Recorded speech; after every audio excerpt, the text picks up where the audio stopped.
right, polynomial operations. It sounds like what it is. We're doing basic operations. We're going to add, subtract, we're going to multiply.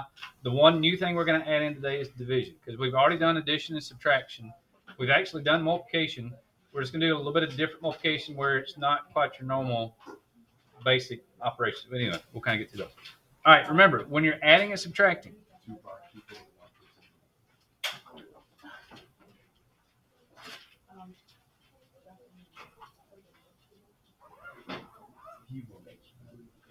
that really all you're doing is you're going to combine like terms. And you may be kind of thinking, well, we've already done this before. Yes, so we're just going back and reviewing because now we're looking at, okay, y'all need to stop over there, please. We're going back and looking at not just, we're looking at bigger polynomials. Now we're expanding on what we've done in the past to kind of add to it a little bit. All right, so with addition. So again, nothing new on this part. We're just combining like terms. So we're going to do probably one addition, one subtraction, just to make sure everybody's good, just so that nobody's kind of, too overwhelmed here. Maybe that you may have like 3x squared plus 11x plus 4. And then plus negative 5x plus x squared minus 13.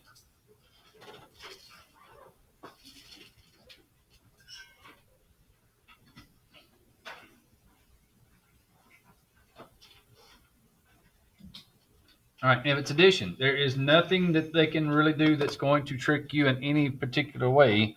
All you have to do is just basically figure out which are your like terms. That's going to be 3x squared and x squared, right?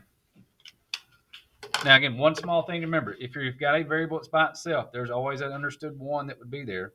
So technically, that's 3x squared plus 1x squared. That would be 4x squared.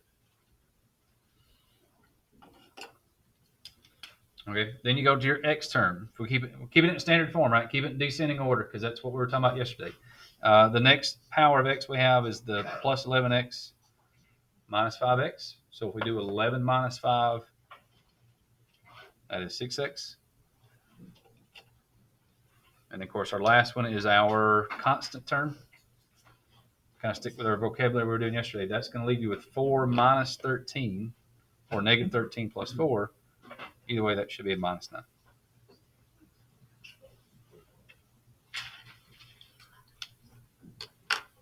All right, so nothing new, just your basics. It's just now that some of the terms may start to get a little bit longer, and we'll start adding, subtracting. They may start to stretch them out. The only thing, again, you've got to remember is when you're doing subtraction, is that you've got to be careful with your signs.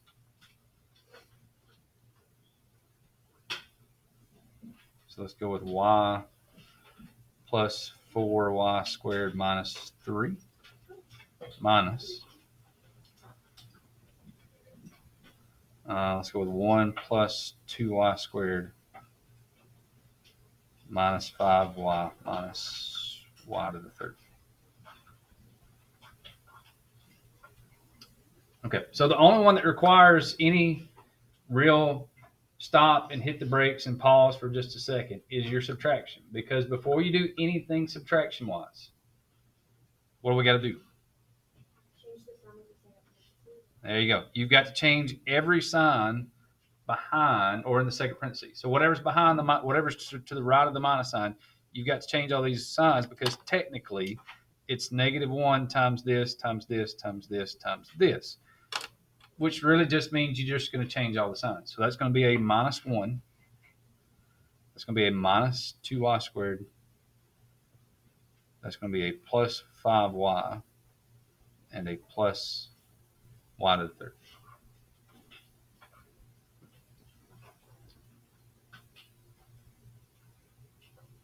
All right. Again, if it helps, some people it does, some people it doesn't. You can always go back and put a 1 on every term that does not have a number, just to make sure you don't, kind of rush through everything and forget to do something that you should do. All right. So for this one, we only have y to the third. There are no other y to the third. So if we keep it in standard form, where we've got our highest power of y in this case first, it's y to the third. Then we're looking for y squareds. We've got a plus 4, and a minus 2. So if we do 4 minus 2, that's plus 2y squared. What we've got a 1y and a plus 5y squared, so that's 1 plus 5. That would make it 6y.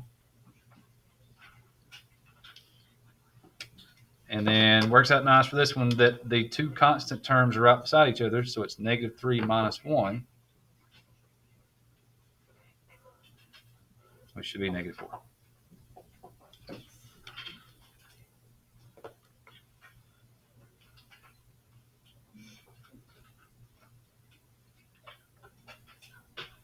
Okay, so again, subtraction, not hard, just be careful because you've got to remember to change all the signs in the parentheses that's directly to the right of the minus sign.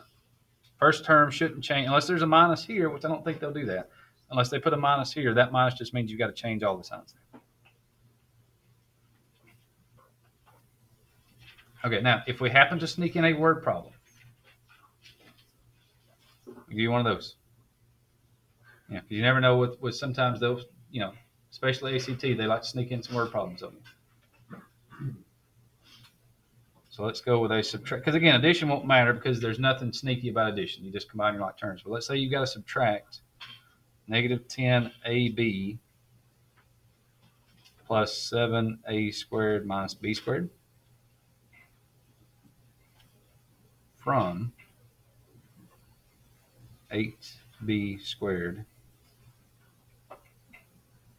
plus ab minus 2a squared.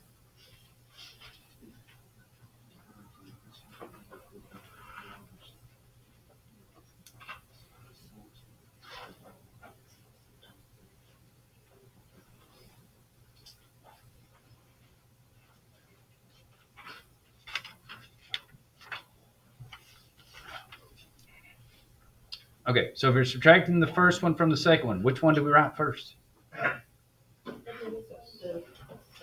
Yeah, the second one, right? Because you're subtracting this from this. So basically that means if you go from here to there, you start from here, right? So this tells you the from tells you where to start. You start from here, and then you're going to subtract this from this. So it's basically this is going to be 8b squared plus, I'm going to put a 1 here, 1ab minus 2a squared, and then we're going to subtract the second thing here.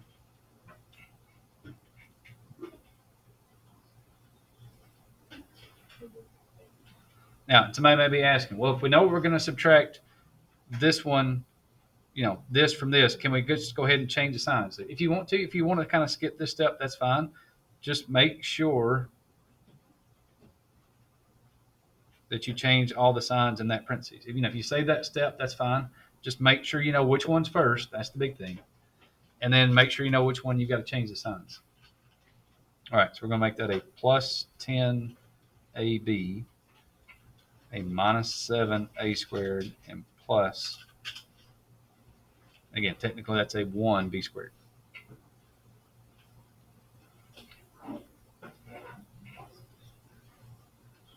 Okay, now in this case,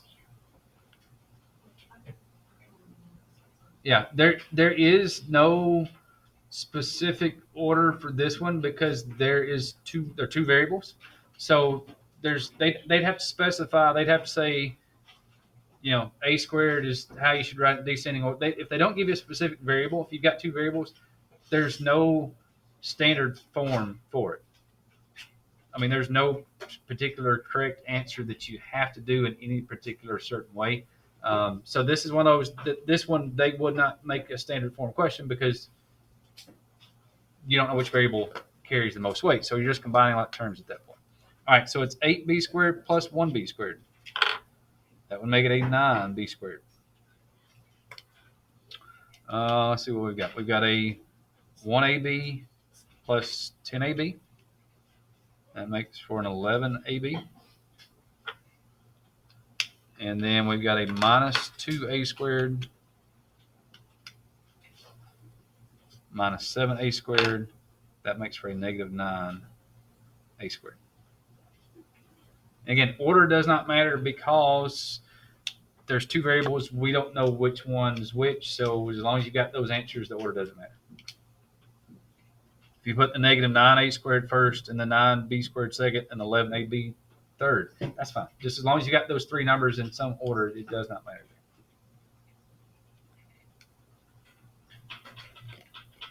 Okay, so again, we've done that before. Just want to go back and just remind everybody, especially if you happen to get a word problem mixed in there, test-wise or somewhere else along the way, just make sure you know if you're subtracting this from this, the from is where you start.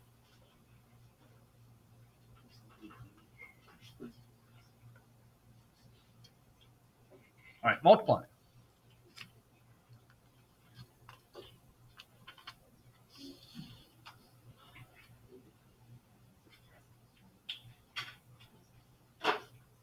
And the multiplying, nothing really new on this one. We're just going to expand. We're going to go back, just do a quick review, and then we'll expand it just a little bit.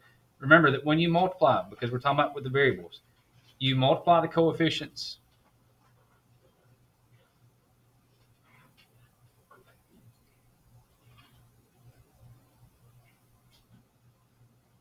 And then you're going to add the exponents.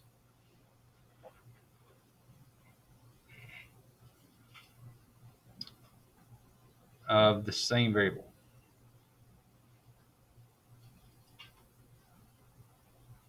I don't know if when we did the multiplying way back when we did that, we kind of reviewed, but that technically, if we start talking about with variables and all the stuff that's in there, you're always going to do two things. You're going to multiply the coefficients of the number, and then as long as they're the same variable, you get to add the exponents.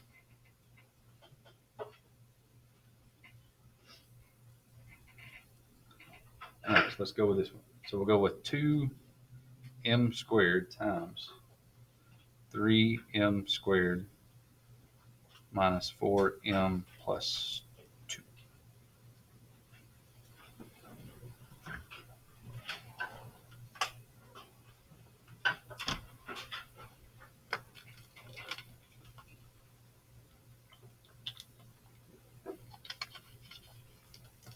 Okay, and for this problem, it's just distributed property, not doing the full method, anything here.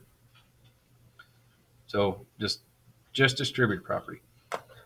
So 2 times 3 is 6. And remember, with the m's, it's 2 plus 2 to make it 4. 2 times negative 4 is negative 8. You've got 2 here, and technically you've got 1 there, so it's 2 plus 1 to make it 3. And then 2 times 2 is 4. There are no m's here, so that's just going to stay m squared.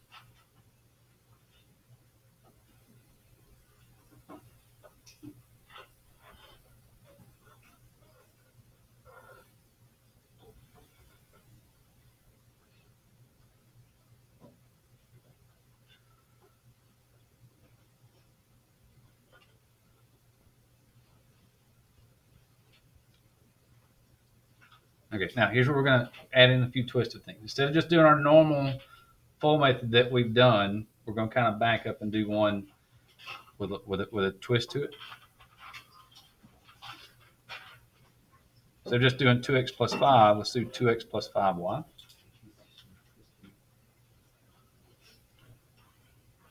And then let's do 3x minus 4y. Okay, and this is going back to what Nicholas was talking about earlier with the term in the middle. We'll get this one. So again, doing the full method, we've got 2x times 3x. That is 6x squared. But now we've got 2 times 4 for negative 8. We've got 1x and 1y. There's no same variable, so that just stays xy.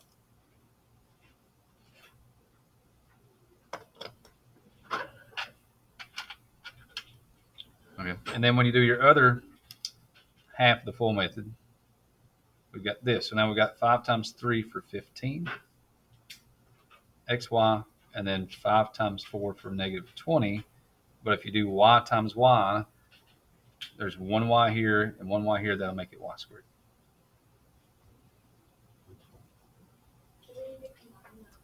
Okay, and then because of how it's set up, you're almost always, occasionally you may not get one that's this way, but almost always your two terms in the middle should combine together. So that'll make 6x squared.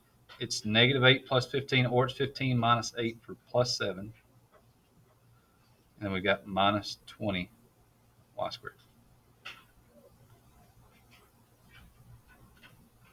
Question me. So when you do 2x was the negative 4y, Mm-hmm. Once you do like xy, you keep it in that same variable. Yes, yeah. If you put x first, then you put y second. And generally, if you have more than one variable, if you multiply them together, usually the kind of default is you put them in alphabetical order. Yeah. So if you do x times y or y times x, no matter how you do, you always put the first letter first. So yeah. So like if you do a times b, you always put a and b first. If you did n times m, your answer would be m n, just because the default is you always put the first variable first, alphabetical order.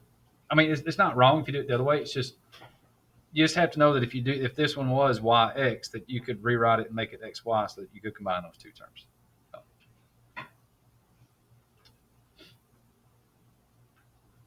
Okay. I'm gonna do this one. Here's one where we kind of combine a couple of things.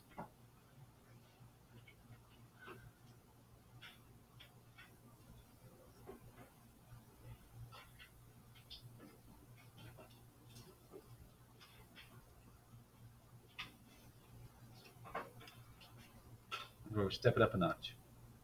Where it's not just multiplication. It is, but it's got a little bit more than that.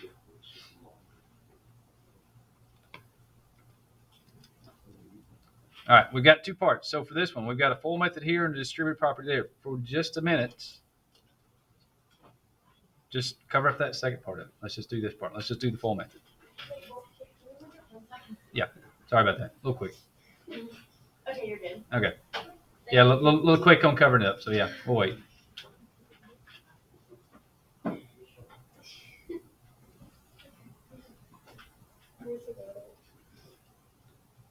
Okay, everybody good? Okay. All right, so for just a second, again, cover that one up. Let's worry about just the first part of here. So we're going to go ahead and do the full method. So we've got 2x times 4 for 8x. We've got 2x times minus 9 for a negative 18x squared. Then we've got 1 times 4 for 4, and then 1 times negative 9 for negative 9x. Okay, now the thing about this one is it's not, they jumbled up the order. So our terms are kind of jumbled up. So you're going to have to move some stuff around. This one, our highest power term here is the 18x squared. That one's got to be first. And your two terms that are your like terms are the 8x here and the minus 9x here. So we've got 8 minus 9. So that part would be what, negative 1x. And I'm okay leaving that negative 1 on there for just a minute, just to make sure we're okay. And then we've got the plus 4.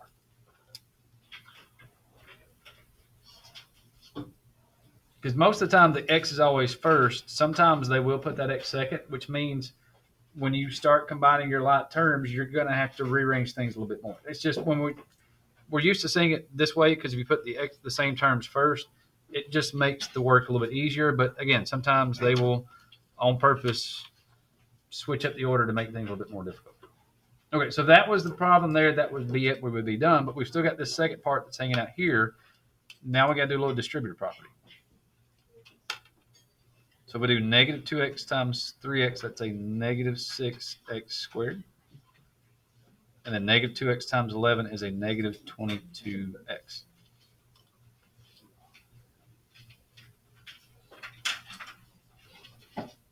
Okay, and now basically it's like a second part of the problem. Now you've got more like terms you've got to worry about. So now we've got the minus 18x squared and the minus 6x squared. We do negative 18 minus 6, that's negative 24x squared. What else we got? We've got the minus 1x and the minus 22x. That would be minus 23x. And then the plus 4 was like, hey, yo, skip me. So in that case, it got skipped, so there's nothing to do with it. So it's just plus 4. There you go. Okay, so it's just a mix of, multiplication with a little bit of addition, subtraction, combining like terms kind of mixed together.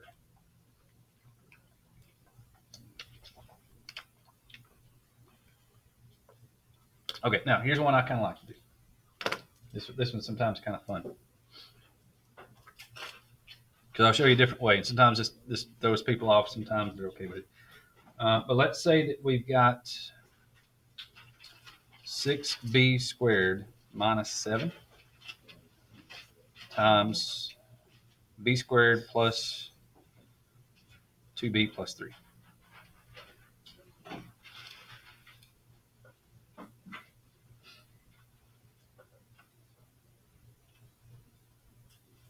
Because I'll show you two options on this one.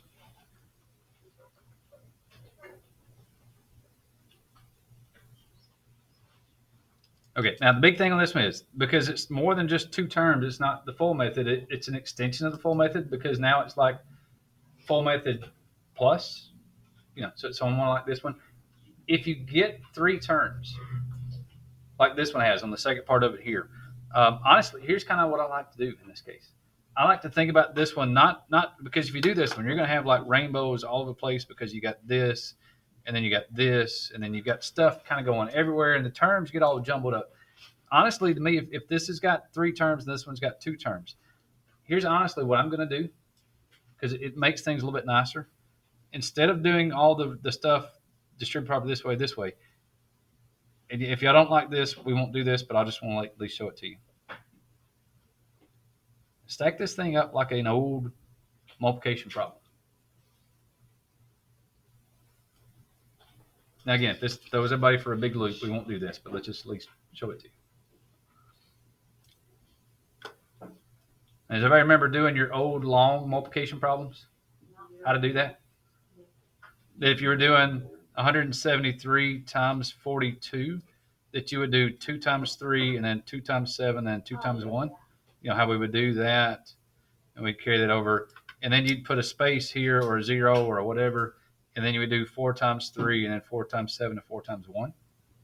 You can do the same thing with this one. We can take negative 7 and multiply it times 3. You can take negative 7 and multiply it times 2b. And then you can take negative 7 and multiply it by b squared. And somebody may be thinking, but why, Mr. Richardson? Why would you do that? Okay, it's for the second thing that you would do. Because the next thing is we're going to do 6b squared times 3, right? We're going to take, see if I can do this. I hate to use a Sharpie. Maybe this purple will work. Maybe it stand out. We're going to take 6b squared and multiply it times 3. Okay, if we do that, 6b squared times 3, okay, that's 18b squared. Yeah, so you can put like a 0 here for a placeholder.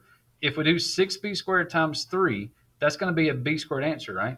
So technically, we can skip this part, and we can put this one underneath the b squared term. That way, everything lines up, and you don't have to worry about rearranging and moving stuff around. And this way, everything's all stacked up kind of nice and neat. If you do 6b squared times 3, that's 18b squared. If we do 6b squared times 2, that's 12b to the third.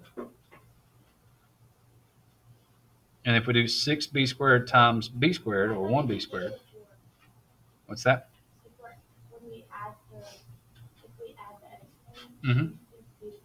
Well, this would be b squared times b to the first. So that one would be b3. If we do these two, that's where it would be b to the fourth.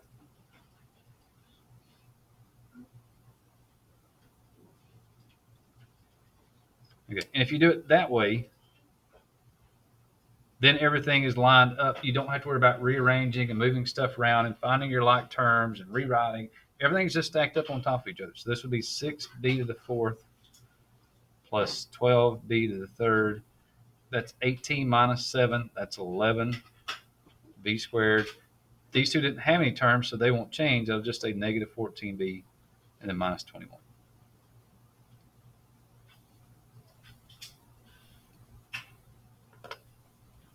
Okay. Everybody okay with that? Okay. And to me, it works better, especially if you have the three terms here. If you have three terms, this will make things a lot better because sometimes people get lost when they start multiplying and they're like, well, this has got two arrows and then this one's here. Oh, what do we do with the third one? And sometimes depending on how it's written, it just may not be everything. So usually if you can think about stacking up like an old multiplication problem, it gets you can kind of line your terms up so you don't have to worry about rewriting everything and moving terms around and finding your like terms. Because I was always bad about skipping a term somewhere and just not seeing it. This way you see every single term and you're going to be really good about not missing anything. Okay, now if you don't want to do that, if you want to go back and do the old, you know, this times this, and this times this, and this times this, and this times this, and this times this, and this times this, you get the same numbers. They're just all stretched out to the side instead of being stacked up on top of each other.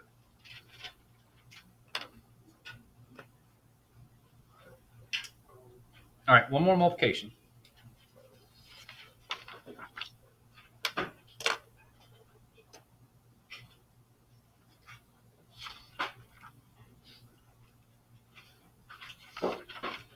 This will be a fun one. This will be one where that's, well, actually, yeah, we got two. We'll see. If this one's okay, we'll stop on this one, and then we'll show you the division. Division will be the new thing that we're doing today.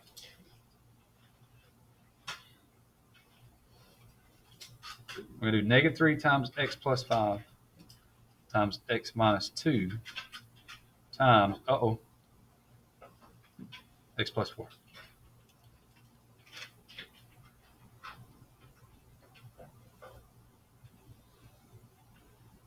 You're like, hey, where did the other parentheses come from? Okay. Just again, it's stretching out a little bit more, right? Instead of just being a regular full method, now we got full method plus. We do it again.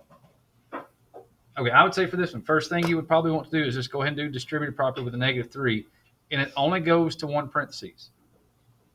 So go ahead and make that negative 3x minus 15. Okay, now the catch with that one is once you do that, you've got to leave that one in parentheses.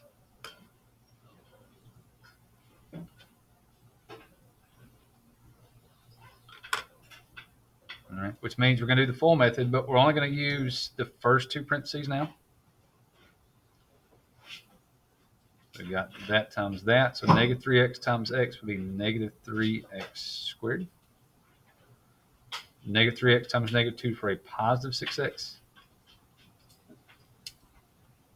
Negative 15 times both of these, that's a negative 15x plus 30.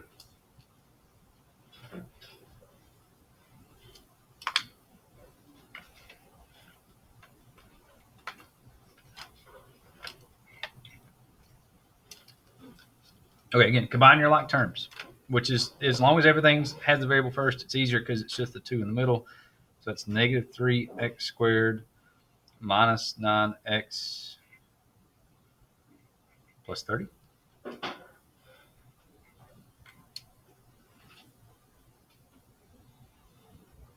again, that's basically a big giant parentheses around this.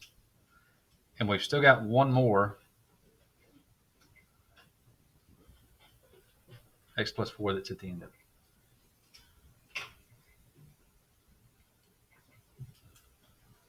Okay, now again, you can do the distributive property. We do this times this, and this times this, and this times this, and this times this, and do all that with the arrows going everywhere. But again, to me, I think it's easier, instead of doing that, is to just then turn around and put this x plus 4 underneath it.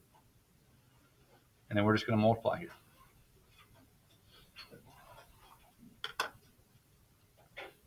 Okay, so it's 4 times 30, which is a positive 120. It's 4 times negative 9x, which is negative 36x. And then it's 4 times negative 3x squared, which is negative 12x squared. All right, now here's where the magic kicks in. And we'll pause for just a second, make sure everybody's good. Everybody good with that first row of numbers? All right, here's where the easiness comes in if you stack these up. If you do x times 30, that's 30x. Put that underneath the other x term,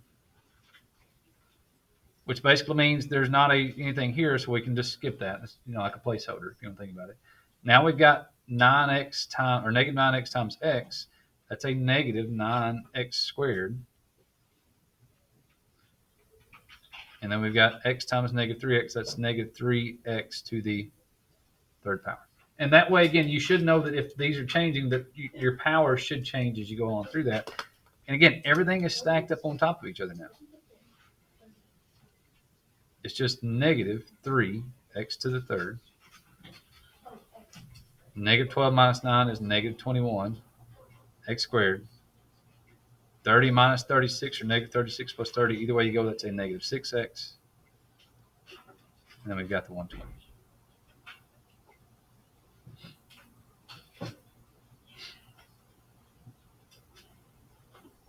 Okay, now where this really comes in handy, and I'm afraid we're going to run out of time, so I'll just kind of throw this one out there, but we'll come back to it later.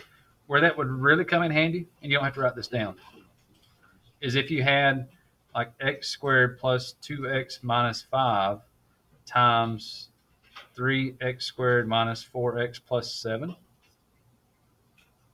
You know, if instead of them being written side by side like this, if they're stacked up on top of each other, this is where it comes in handy, because then you're going to do 7 times this, 7 times this, 7 times this in one line.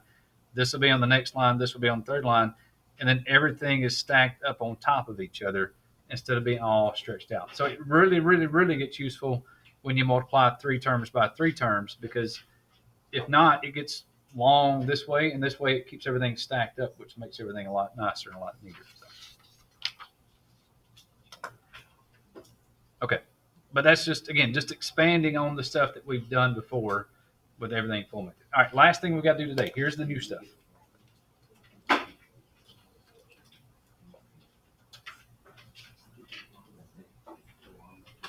right, we're dividing.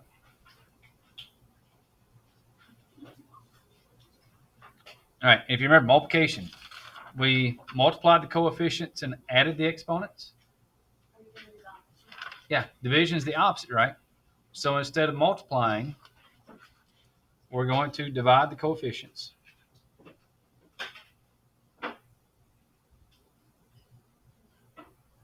Now, when you're dividing the coefficients, and a lot of times in this case, think about simplifying fractions.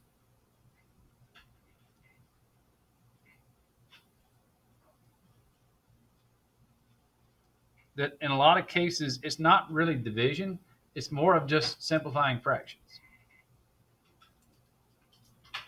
And instead of adding exponents, now you have to subtract the exponents.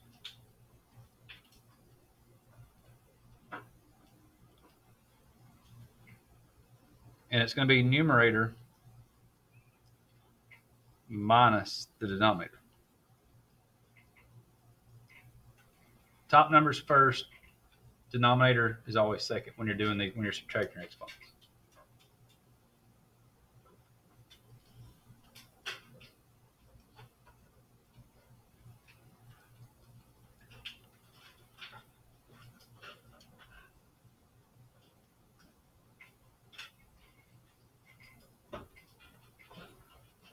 Okay, so we'll start with just a single term to start with, and then we'll kind of expand it from there. So if it's 10m to the 7th over 4m squared. Because again, you could divide 4 into 10, but then you get the whole fractions and remainders and all that stuff. So in that case, just think simplifying a fraction. If it was 10 over 4, like a fraction, you can take 10 over 4 and divide them both by 2, right? Yeah, so if it was 10 over 4, we can divide them both by 2. So it'd be 5 over 2. So you can almost split this up like in 2 parts. You can do the coefficient part where you simplify that fraction. And then your variable part, you subtract the top number, the numerator exponent, and the denominator exponent. 7 minus 2 is 5. So that's 5 over 2 m to the 5th. Okay, now where you put the m, there's 2 different ways you can write it and be okay. You can do it like this where the m is out in the middle. You can also do 5m to the 5th over 2. So either one of those 2 would be okay. Because, I mean, technically the m to the 5th is in the numerator.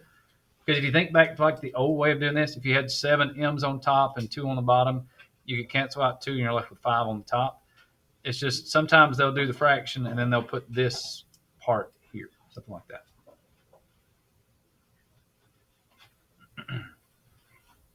Did Math Excel count either answer? It should let either answer go. Yeah. Either one of those should be okay in Math Excel.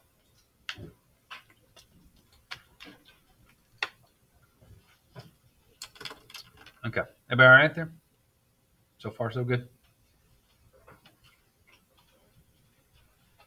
All right, so let's go with this one. We've got 9m to the third minus 24m squared, and that's over 3m.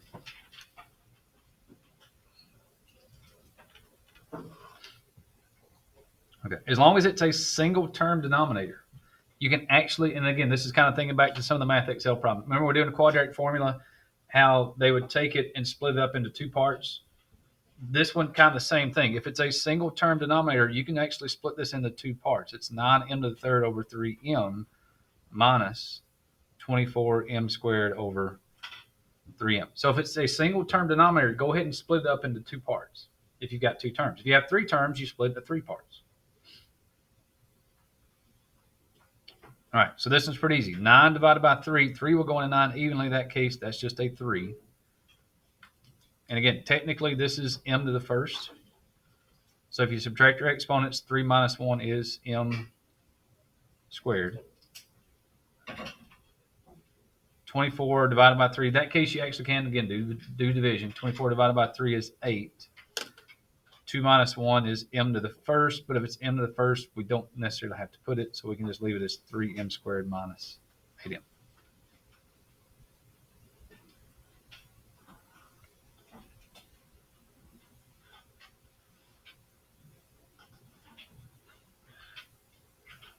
Okay. Again, if there was a third term, you would just have 1, 2, 3 terms. You'd have to simplify, and then you go from there.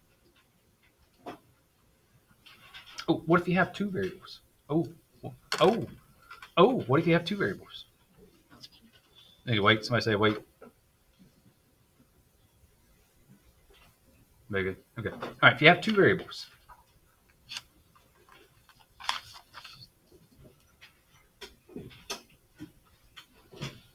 let's say you've got 30 c to the 8th d to the 3rd. Oh, a little crooked there. Sorry about that. Minus 36 c to the 6th d squared.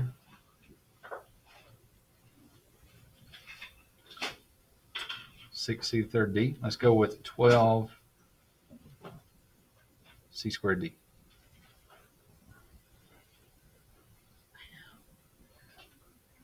All right, so this one we'll have three terms, but we got three terms and two variables. Again, as long as it's a single term denominator, go ahead and split it into parts. It's 30 c to the 8th d to the 3rd over 12 c squared d minus second term over 12 c squared d. And we got our third term.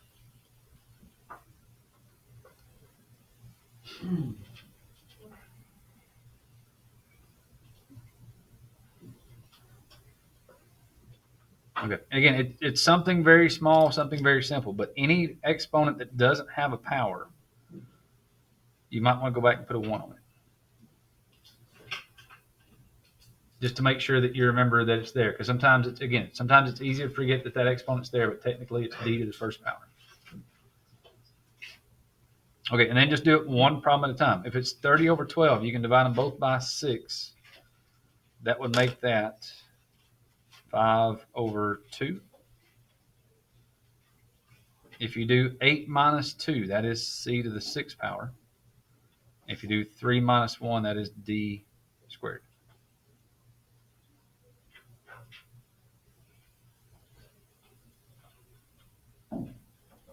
All right, second term, it's 36 over 12. That just comes out to basically, it could be 3 over 1, right? But if it's over 1, we don't really need it. So if we don't have anything in the bottom, we won't worry about it, but we'll see. You've got c to the 6th minus c squared, that's c to the 4th, also in the top. D squared minus d to the first, 2 minus 1 is d to the first, or just d.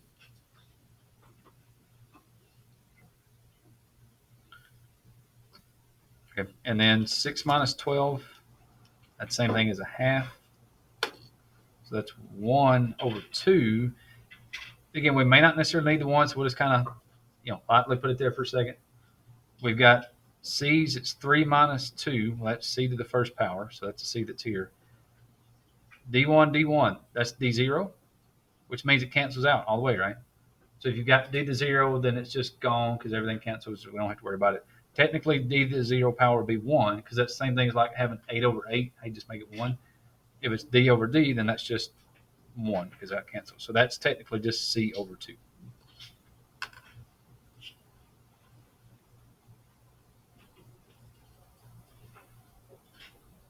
All right, and there we go.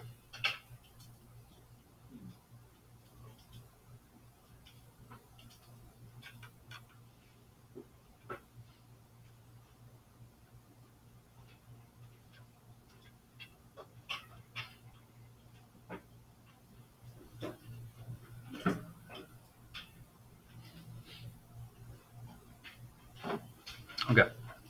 Let's see, what else we got here? Oh, last thing.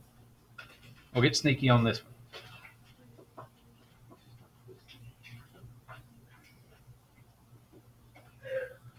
We'll have to kind of throw this in here. We may have to come back and talk about this a little bit more later, but it'll be okay.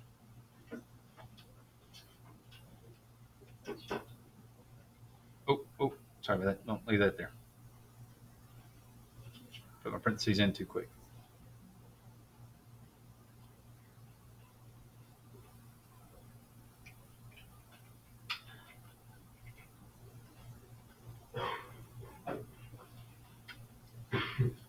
Okay, so we're going to go 14, a to the third, b to the third, minus 20, a squared, b squared. Again, I messed up there.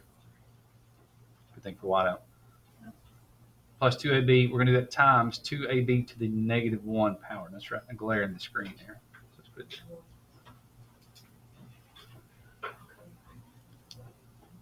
Okay, and we'll come back and talk about this a little bit later because I realize here what it is. This, if you have something that's to the negative power basically means it's in the wrong place, which means instead of this really being multiplication, this thing really winds up being a division problem.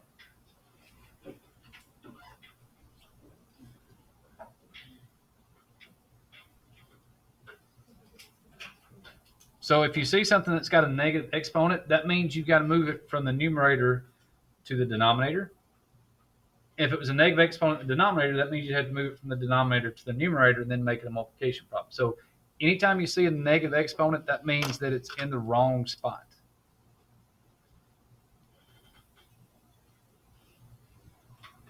And we'll talk about this more a little bit later. But basically, it's in the wrong location. You got to move it. If it's in the numerator, you got to move it to the denominator. If it's in the denominator, you got to move it to the numerator. And again, we'll talk about that a little bit more coming up a different time. But for now, it's just kind of where we go. And then from there, it's just a regular problem. Now, instead of doing this, just to save us some time, we'll just kind of cover this up, do it one piece at a time. Now we're going to do 14, a to the third, b to the third over 2ab. 14 divided by 2 is 7. We're going to do 3. We're going to subtract 1 from the a's and subtract 1 from the b's, so leave it a squared, b squared.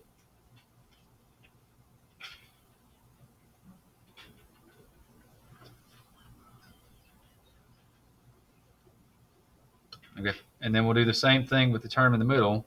Now it's negative 20 over negative 2, or over 2, so that's negative 10. Subtract the power of a, subtract the power of b. And then we'll do the same thing at the end. It's 2 divided by 2, which is 1. Again, we'll kind of put that there for a minute. We subtract a to the first and a to the first. That cancels out the a's, cancels out the b. So in that case, we do need that 1 because that's a placeholder.